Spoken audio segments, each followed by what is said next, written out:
खंबागनी, मारू राजस्थान परिवार पे आप सबका बहुत-बहुत स्वागत है और आज हमारे साथ हैं 15 साल नेवी में देश सेवा कर चुके हैं अंकेश शर्मा, जिनका हाल ही में आरएएस में सिलेक्शन हुआ है।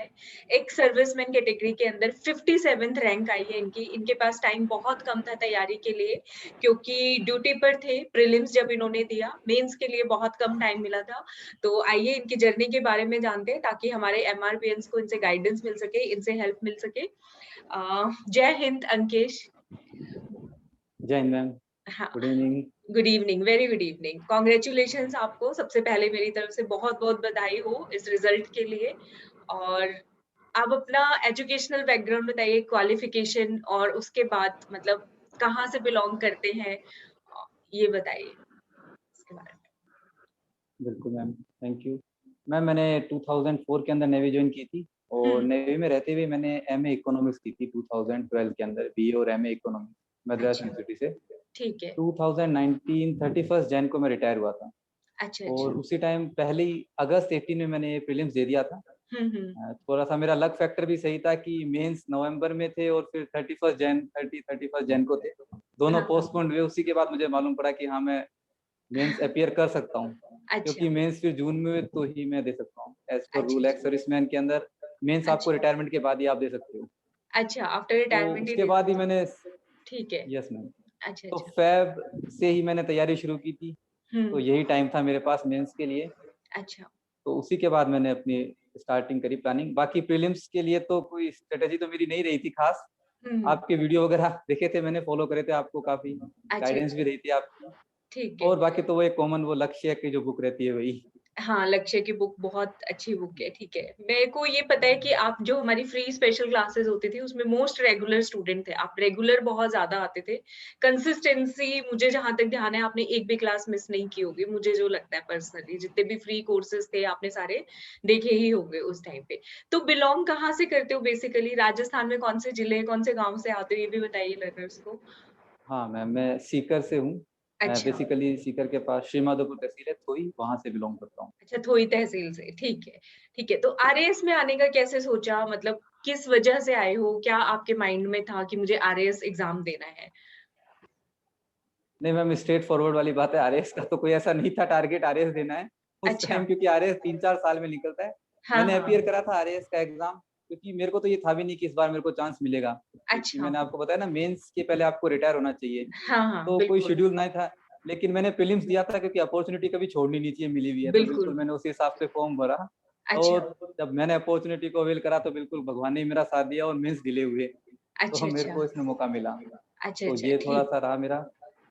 ठीक है। तो जो आपने प्रीलिम्स की तैयारी की थी, वो जॉब के साथ रह के की थी, इसका मतलब? जो बिल्कुल प्रीलिम्स की मैम, तो वो बिल्कुल कैसे की मैम, मुझे थी? लग हाँ, इसके बारे में लर्नर्स को ज़रूर बताइए कि आपने जॉब के साथ-साथ कैसे तैयारी की? क्योंकि बहुत सारे लर्नर्स ऐसे हैं जो वर्किंग हैं और आरएएस के लिए एग्ज़ाम के लिए अपीयर होना चाहते हैं। तो वो आप टाइम मैनेजमेंट वो सब कैसे करते थे? बिल्कुल मैम, जॉब के साथ थोड़ा-सा हेक्टिक हो जाता है, डिफेंस की जॉब है तो थोड़ा ज़्यादा हो हाँ, जाता है थोड़ा-सा। बिल्कुल, लेकिन मैं ये नहीं कहूँगा कि सिविल की जॉब में क्या टाइम मिलता है, क्योंकि मुझे उसका एक्सपीरियंस नहीं है, लेकिन डिफेंस में थोड़ा-सा टाइम की कमी रहती है। बिल्कुल। तो मुझे लगता है मैम ये ऑनलाइन प्लेटफ़ॉर्म उसके लिए बहुत सही है। मैंने अच्छा। उस टाइम मतलब अनअकैडमी को ही फ़ॉलो करा और काफ़ी ज़्यादा आपके सारे, क्योंकि राजस्थान का बाकी चीज़ें तो हमें मिल जाती है, एनसीईआरटी वगैरह, जैसे मैं दिल्ली में पोस्टेड था। हुँ, हुँ। लेकिन जो स्पेशली राजस्थान स्पेशलिस्ट जो चीज़ है, क्योंकि जीके राजस्थान है। कोर्स हुँ, में भी नहीं आता अपना कभी इतना, हुँ, राजस्थान की हिस्ट्री वगैरह में कहीं पढ़ने को नहीं मिलती है, हुँ। 10-12 तक, साइंस अच्छा। बैकग्राउंड से हूँ मैं। हुँ। तो वो जो वो ऑनलाइन प्लेटफ़ॉर्म में मुझे काफ़ी फ़ायदा हुआ। अच्छा। और जो लास्ट के अंदर जैसे इकोनॉमिक सर्वे वगैरह होता है, इनमें हाँ। भी अगर हम ऑफ़लाइन अगर हम पढ़ते हैं तो सर्वे इतना मोटा होता है, एकदम प्रैक्टिकली वो पॉसिबल नहीं है। तो उसके लिए तो ऑनलाइन क्लासेज़ में, जैसे आपने भी क्लास ली, तो वो काफ़ी फ़ायदेमंद होती है। अच्छा, ठीक है। तो फिर भी मेंस की स्ट्रैटेजी क्या रही थी? मतलब 1 दिन में कितने सब्जेक्ट पढ़ते थे? एमसीक्यूज़ कैसे सॉल्व करते थे? टॉपिक खत्म किया साथ-साथ करते थे या पूरा सब्जेक्ट करके करते थे? तो वो क्या स्ट्रैटेजी थी? डेली कितने घंटे पढ़ते थे? उसके बारे में कुछ बताओ ताकि लर्नर्स को मतलब जो नए लर्नर्स हैं, जो अभी प्रीलिम्स देना चाहते हैं ये वाला, उनको हेल्प मिल सके उसके अंदर। प्रीलिम्स के लिए तो मैम जैसे कि एमसीक्यू के लिए मैंने सॉल्व करे थे, और अच्छा, दूसरा मेंस के लिए मैडम मैं स्पेशली बताऊँ, क्योंकि मैंने मेंस पे स्पेशली बहुत ज़्यादा फोकस किया था। तो अच्छा। मेंस के लिए तो मैंने जैसे फ़ैब में मैं हुआ रिटायर, तो उसके बाद हुँ, मैंने एकदम स्ट्रिक्टली बना लिया था कि सिलेबस को फॉलो किया था मैंने। क्योंकि अच्छा। जो बुक्स थी लक्ष्मीकांत वगैरह या फिर छोटी बाकी जो सारी बुक्स होती है हम जो एनसीईआरटी और आरबीएसई, वो हुँ। मैंने मतलब इतने अच्छे से नहीं केवल गो थ्रू की थी।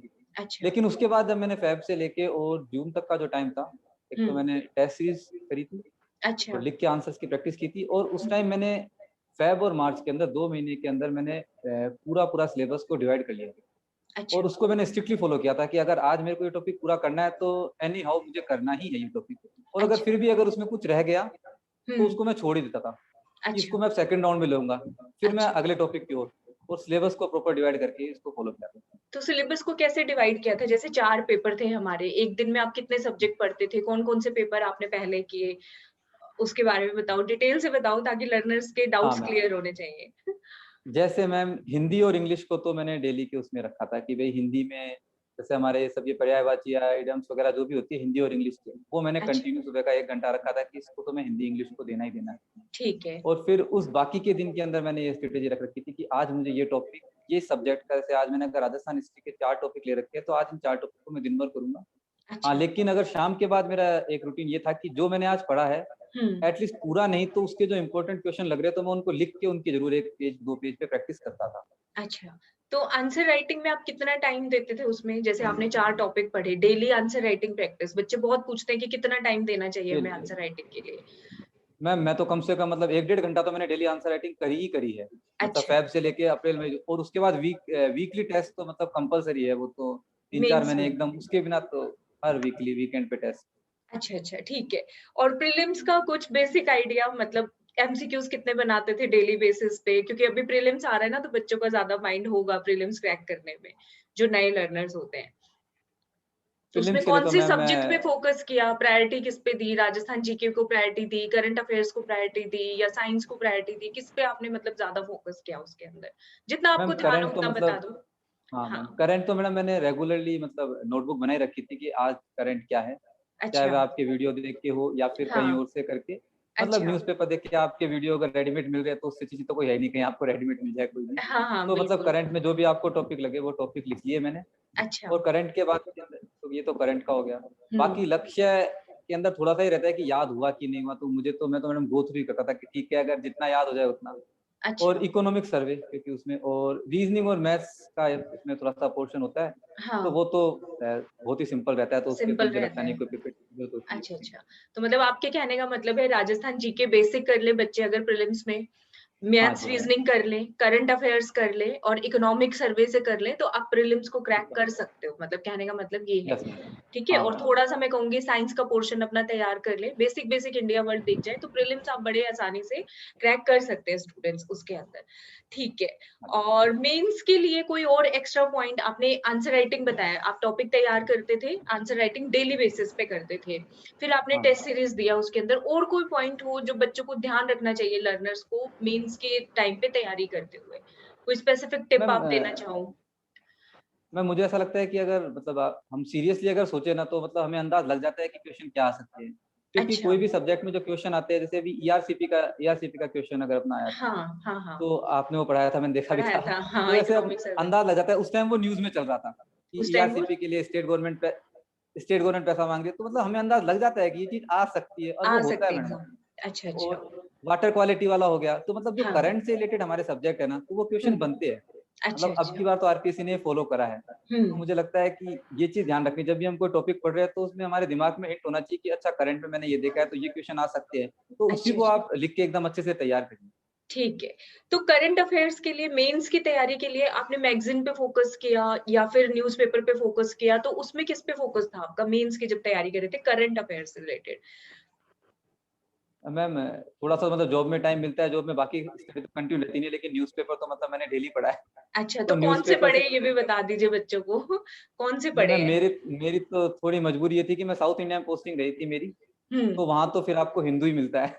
अच्छा, तो ये भी अच्छा, एक अच्छा। अच्छा रहा कि उससे लैंग्वेज भी इम्प्रूव हो गई और हिंदू जैसा अच्छा न्यूज़पेपर पढ़ना एक मजबूरी हो गई, तो वो पढ़ा कंटिन्यू इतने साल तक। अच्छा, अच्छा, और चलो। हाँ। बाकी अभी तो मैडम राजस्थान पत्रिका वगैरह जो अपने न्यूज़पेपर रहते हैं डेली के, हुँ, वो हुँ। जैसे आपको फ़ॉलो करे या किसी भी एजुकेटर को फ़ॉलो करे और उससे करंट का एक आपको रेडीमेड मिल रहा है, तो हाँ। न्यूज़पेपर पढ़िए, लेकिन वो जो रेडीमेड मिल रहा है उसके नोट्स बनाना ज़रूरी है, मुझे लगता है। नोट्स बनाना ज़रूरी है। अच्छा, आपने मतलब प्रॉपर नोट्स बनाए थे उनके जो भी हम वीडियोज़ में कराते थे या जो भी करते थे, ठीक है। तो बिल्कुल, न्यूज़पेपर आप बिल्कुल। सभी स्टूडेंट्स फ़ॉलो कर सकते हैं जैसे कि अंकेश बता रहे हैं द हिंदू, राजस्थान जीके के लिए राजस्थान पत्रिका। अगर आप चाहें तो मैगज़ीन भी फ़ॉलो की जा सकती है, मूमल या क्रोनोलॉजी मैगज़ीन। लेकिन आप अपडेटेड रहें या उसको डेली बेसिस पे करें। अंकेश डेली बेसिस पे करते थे, बाकी लर्नर्स चाहें तो वीकली बेसिस पे भी कर सकते हैं। हर पर्सन का वेरी करता है, तैयारी करने का तरीका हर पर्सन का अलग-अलग होता है। अच्छा, और इंटरव्यू के टाइम आपने तैयारी कैसे की थी?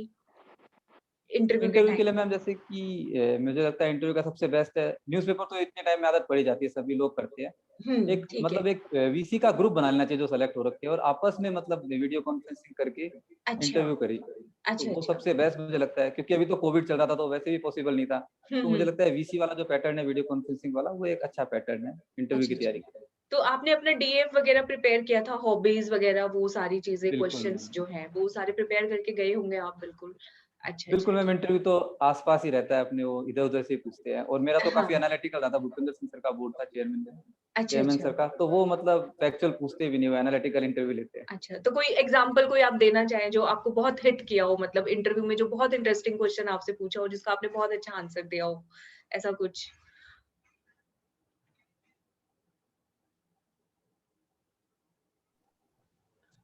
हाँ मैम, इंटरव्यू हाँ, हाँ। के अंदर मैम मेरे से ऐसे पूछा था उन्होंने। अब ठीक है, नेटवर्क का इश्यू हो गया होगा। हाँ मैम। अभी हाँ ठीक मैम, है। अब ठीक। हाँ जी, बताइए। हाँ मैम, इंटरव्यू के अंदर हाँ, हाँ, हाँ, बताइए। मैम आप इंटरव्यू के अंदर उन्होंने पूछा था मेरे से जैसे कि हुँ, आप एरिया के एसडी, अच्छा। आपके एरिया के अंदर।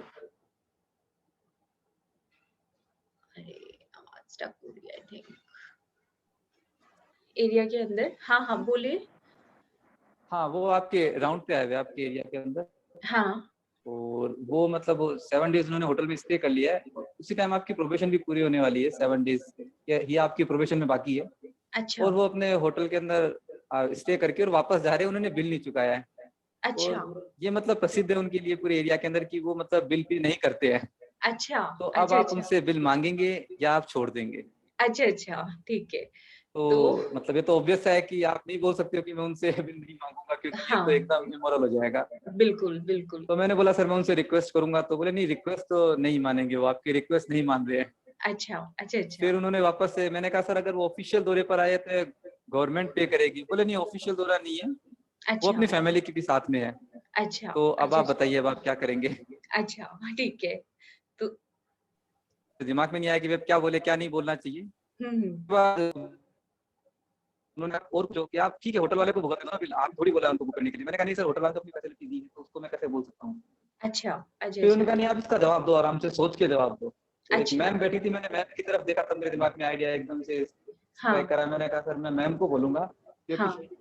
मैं महिलाओं के अंदर बहुत अधिक सेल्फ रिस्पेक्ट होता है, तो मुझे पूरी आशा है मैम बिल पे करेगी।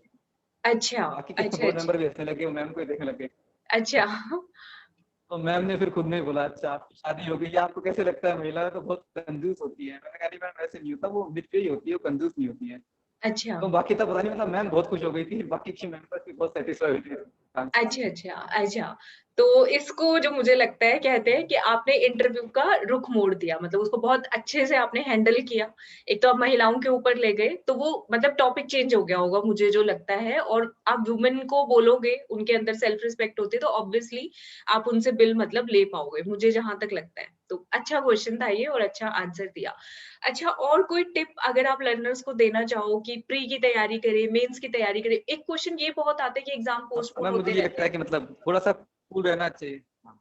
कूल रहना चाहिए। हाँ, एक ये भी है कि अगर इंटरव्यू में अब आपसे मैम क्वेश्चन हाँ, हाँ, बताइए? आज एक्सट्रीमली सॉरी लर्नर्स पता नहीं क्या प्रॉब्लम हो रही है कनेक्शन नहीं में। मैम, हाँ, मेरे हाँ, केस में तो इंटरव्यू पोस्टपोन फ़ायदेमंद ही था। पोस्टपोन फ़ायदेमंद था, अच्छा। नहीं, अपने आप को मोटिवेट कैसे रखें? इतनी लंबी जर्नी होती है, प्रीलिम्स की, मेंस की, इंटरव्यू की, लर्नर्स बहुत क्वेश्चन पूछते हैं कि कई बार बच्चे डिमोरलाइज़ हो जाते हैं कि नहीं हमसे नहीं हो पा रहा है या क्या, वो कैसे करें? वो डी उनको अपने आप को मोटिवेटेड कैसे रखना चाहिए लर्नर्स को, तैयारी के टाइम में? भले ही लंबी प्रक्रिया हो तो भी?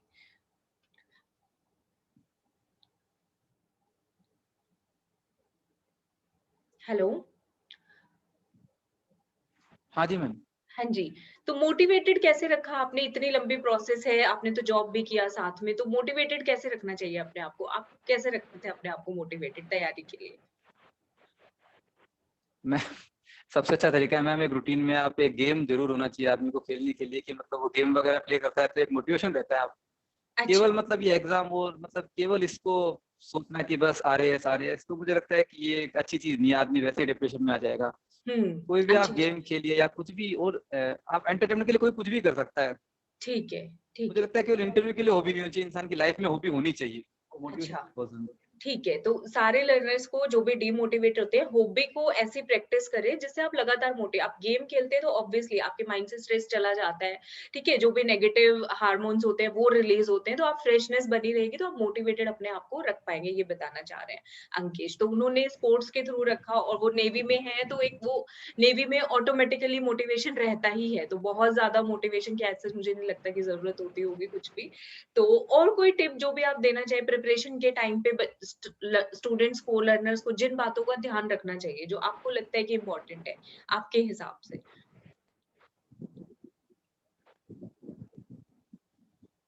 मैम मेरे को आवाज़ क्लियर नहीं आ रही, मतलब आप ये कह रहे हो कि लर्नर्स को क्या बोलना चाहते हैं? हाँ, आप कोई टिप देना चाहते हो, किन बातों का ध्यान रखना चाहिए उनको पूरी तैयारी के टाइम पे, जो आपको लगता है, जो इम्पोर्टेंट पॉइंट्स हैं?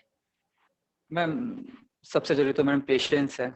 आरएएस की अभी भी मतलब अभी वैकेंसी आ रही है, अगर अभी कोई ये सोच रहा है कि भई ये 6 महीने या 1 साल में पूरी हो जाएगी, तो हुँ। ऐसा कुछ नहीं होगा, कहीं पे भी अटक सकती है। तो पेशेंस पहले से, मेंटल स्पेस में ये चीज़ रखिए कि भई अच्छा। ये एक लंबी प्रोग्राम है, मुझे मतलब ये करना है। हुँ, तो वो चीज़ बहुत ज़रूरी है। उसके लिए आप मोटिवेशन के लिए कुछ भी करिए, ठीक है। और मतलब कंटिन्यू रहिए मैम। ऐसा नहीं कि आप एक साथ 8-8, 10-10, 20-20, 12-12 घंटे, मतलब ठीक है, आपने जो रूटीन बनाया आप उसको फ़ॉलो करिए, और हुँ, बाकी लाइफ़ कंटिन्यू रखिए। आरएएस के लिए सब कुछ छोड़ के आरएएस में लगना, हुँ। फिर आप कंटिन्यू नहीं कर पाओगे। थोड़े दिन जोश के अंदर फिर ठंडा हो जाएगा जोश। हाँ, तो हाँ, कंटिन्यू रहिए मैम, पेशेंस ठीक है। बहुत ज़रूरी है। तो अंकेश ये कहना चाह रहे हैं पेशेंस रखें, कंसिस्टेंसी मत छोड़ें। एक दिन 20 घंटे पढ़ रहे हो, अगले दिन 2 घंटे पढ़ रहे हो, उसका कोई फ़ायदा नहीं है। इसकी बजाय रेगुलरली अगर 8 घंटे भी पढ़ पा रहे हो, तो वो आपके लिए ज़्यादा प्रोडक्टिव होगा। तो वो ये कहना चाह रहे हैं। ठीक है। तो thank you so much Ankesh, इतना अच्छा आपने बताया लर्नर्स को। आई होप हमारे एमआरपीएन्स के डाउट्स, क्वेरीज़ कुछ ना कुछ बहुत सारे क्लियर हुए होंगे कि कैसे तैयारी करनी चाहिए। अच्छा बुक लिस्ट का पॉइंट रह गया। बुक लिस्ट कोई मतलब आरबीएससी की आपने सारी पढ़ी थी क्या? या एनसीईआरटी सारी पढ़ी थी क्या? उसके बारे में बच्चों को बहुत डाउट रहता है कि आरबीएससी की सारी बुक्स पढ़ लेनी चाहिए एनसीईआरटी। तो उसके बारे में आपने क्या किया था उससे रिलेटेड? बिल्कुल मैम, जैसे कि मुझे लगता है, मतलब मैं मैम बाकी लोगों को तो नहीं, मतलब जो एक्स सर्विसमैन कैटेगरी के हैं उनके लिए मैं बताना चाहूँगा कि हाँ, मतलब जब हाँ। सर्विस में रहते हैं ना, उस टाइम हमें जैसे एनसीईआरटी या आरबीएससी इस हाँ। तरीके की जो बुक्स है, या लक्ष्मीकांत हो गई है, हाँ, इन्हें हाँ। एटलीस्ट हमें सर्विस के अंदर पूरा करना चाहिए। अच्छा। और प्री के पहले ये सारी बुक्स, तो एनसीईआरटी, आरबीएससी, लक्ष्मीकांत हाँ। और इकोनॉमिक्स, जैसे मेरा सब्जेक्ट था, तो आपका जो सब्जेक्ट है आप उसको छोड़ सकते हो, भाई इकोनॉमिक्स है, किसी का हिस्ट्री है तो उसको छोड़ दो। आप हाँ, बाकी हाँ। के जो सब्जेक्ट है उनको आप एक बार अच्छा। पूरा करिए। ये आपके मतलब प्री के पहले हो जानी चाहिए चीज़ें, एक बार आप अच्छा, उनसे गो अच्छा। थ्रू हो जाओ। अच्छा, उसके बाद अच्छा। आप प्री में अटेम्प्ट, प्री की तैयारी करिए, और हुँ। मेंस की तैयारी में मुझे लगता है कि सबसे ज़रूरी है मैडम आंसर राइटिंग, उसको आप सब करिए। अच्छा, अच्छा। हाँ, और बाकी तो मैडम, और जैसे हिंदी के लिए है तो हिंदी के लिए जो 9 टू 12th वाली है वो ज़्यादा ज़रूरी है। लोग-बाग मतलब राघव प्रकाश भी ले आएँगे, कोई हाँ, हाँ। मतलब मैं कोई बुक का नाम नहीं दे रहा, कोई 3-4 बुक लेके आ जाएँगे, इससे भी कर रहे हैं, उससे भी कर रहे हैं। एक हाँ। बुक रखिए, आप उसी के ऊपर कॉन्फिडेंस रखिए कि हाँ, मैंने ये बुक ले ली है, एडवाइस पे ध्यान मत दीजिए, आप जो बुक है बेस्ट है, उसी अच्छा, को फॉलो अच्छा। करिए। ठीक है, ठीक है। तो अंकेश यही कहना चाह रहे हैं कि एक्स सर्विसमैन वालों के लिए और बाकी सभी भी जो मतलब अंकेश से आप क्या सीख सकते हैं? वो क्या बोल रहे हैं? जब आप अपनी जॉब के दौरान हो तो एनसीईआरटी, आरबीएससी की बुक्स कंप्लीट कर लीजिए। आप सीख सकते हो कि आप बीए फर्स्ट ईयर में हो, ठीक है? बहुत सारे बिगिनर्स हैं जो तैयारी शुरू कर रहे हैं, बीए सेकंड ईयर में हो। तो आप जब तक फाइनल तक पहुँचे, आप जब एग्ज़ाम देने वाले हो, प्री की नोटिफ़िकेशन है, तब तक आप लोग अपनी एनसीईआरटी और आरबीएससी की बुक्स को पूरा करके रख सकते हैं ताकि आपका बेस बन जाए प्रिपरेशन के लिए, ठीक है? और दूसरा वो कहना चाह रहे थे कि आंसर राइटिंग बहुत इम्पोर्टेंट है, किसी को नहीं छोड़ना। टॉपिक कर रहे हो, साथ के साथ डेली बेसिस पे शाम को 1 डेढ़ घंटा एनसीईआरटी पढ़ो। वो सॉरी आंसर राइटिंग आपको प्रैक्टिस करना चाहिए, ठीक है? तो यही सारे मेन पॉइंट्स थे, टिप दे दिया अंकेश ने। और कोई टिप आप देना चाहो, कोई रह गई हो मैंने जो नहीं पूछा हो, कोई आपको लगता है नहीं खुद मैम, से? बिल्कुल मैम, पेशेंस से रहिए, मोटिवेटेड रहिए। अच्छा। और मतलब जैसे आपने, आप जो एकदम बीच-बीच में एडवाइस थे मैम, मेरे आपकी जो एक एडवाइस थी मैं बताना चाहूँगा, वो बहुत मेरे लिए हेल्पफुल थी। कई हाँ, बार हम हाँ। लोग, मैं आपकी वीडियो साइंस के लिए वीडियो देखा था, आपने उसमें एक टिप दी थी कि एथिक्स के लिए आप अवधेश सर को फॉलो करिए। हाँ, हाँ, और हाँ, मैंने बिल्कुल। रियली उनको फॉलो करा। एथिक्स मैडम ऐसा सब्जेक्ट था कि आप अगर वो सुब्बा राव लेकर आओगे तो राजस्थान के एथिक्स के लिए नहीं है मैडम, आरपीएससी के लिए। हुँ, वो हुँ, हुँ। यूपीएससी के लिए सी सेट है। आप इतनी मोटी बुक पूरी नहीं कर सकते हो। पूरी नहीं कर कोचिंग सकते। की आप किसी भी कोचिंग के नोट्स लेकर आओगे तो उसमें आधी चीज होगी, आधी चीज नहीं होगी। अच्छा, अच्छा। तो वो अवधेश सर के जैसे वो वीडियो थे तो उसमें मतलब पूरी एथिक्स कवर हो गई थी। वो हाँ, जैसे हाँ। कि मैंने बताया आपको, मेरे से 2-3 एनालिटिकल क्वेश्चन पूछे गए थे। वो रिटर्न में नहीं, वो मेरे इंटरव्यू में बहुत काम आए थे। अरे तो ऐसे देखिए, ऐसे कई बार ऐसी टिप्स मिलती है ना, वो बहुत हेल्पफुल होती हैं। बहुत तो हेल्पफुल उनके होती है। तो 50-56 वीडियो होते हैं अवधेश सर के, वो काफ़ी हेल्पफुल रहते हैं। आपको भी शायद याद नहीं होगा, आपने एडवाइस दी थी एक बार एक नहीं, नहीं, वीडियो में। मुझे याद है क्योंकि मैं मैंने उसको सबको स्ट्रिक्टली अवधेश फॉलो सर के करा ही था। बताती हूँ, मुझे बिल्कुल याद है क्योंकि एथिक्स के लिए मुझसे कोई भी पूछता है तो मैं लेक्सिकन की बुक बताती हूँ। एक अवधेश सर यूपीएससी कैटेगरी में पढ़ाते हैं अनअकैडमी पे, उनके फ्री कोर्सेज़ अवेलेबल है। तो उनसे आप एथिक्स करोगे ना, वो आईएएस ऑफिसर रह चुके हैं, तो बहुत सिंपल भाषा में इतने अच्छे से उन्होंने एथिक्स पढ़ाया हुआ है, तो आप सब भी अपने मेंस के पेपर की तैयारी के लिए एथिक्स के लिए अवधेश सर को फॉलो कर सकते हैं। वो बहुत अच्छा पढ़ाते हैं। मैंने उनको खुद फॉलो किया है, अंकेश ने फॉलो किया है। मैं सबको उन्हीं का नाम ही रिकमेंड करती हूँ मोस्टली और इकोनॉमिक्स के लिए मृणाल सर का रिकमेंड करती हूँ। तो यही सब है, ठीक है? तो आई होप सबको अच्छा लगा होगा। थैंक यू सो मच आपने इतना टाइम दिया, आपने इतने अच्छे से थैंक यू बताया। मैम। मैं चाहती हूँ अगली बार आप टॉप रैंक में आओ, जो आप चाहते हो वो रैंक आपको मिले और बिल्कुल मिलेगा भी। हम सबकी ब्लेसिंग्स आपके साथ है सारे एमआरपीएंस की। ये भी बहुत अच्छी अचीवमेंट है, इतने कम टाइम में जॉब पे रहते हुए आपने 57th रैंक हासिल किया है, तो बहुत अच्छी अचीवमेंट है। आपको, आपकी सारी फैमिली को कांग्रेचुलेशंस, बहुत-बहुत बधाई। ठीक है? Thank you so much, thank thank you you. Ma'am. Thank you okay, ma'am. ठीक है, thank you. Okay. I hope सारे एमआरपीएंस को पसंद आया होगा हमारा इंटरव्यू। कोई भी डाउट्स, कोई भी क्वेरीज हो तो आप कमेंट में मेंशन कीजिएगा। मैं अंकित से ज़रूर पूछ के आपको रिप्लाई बैक करूँगी। थैंक यू सो मच सबको मेरी तरफ से घनी-घनी राम-राम।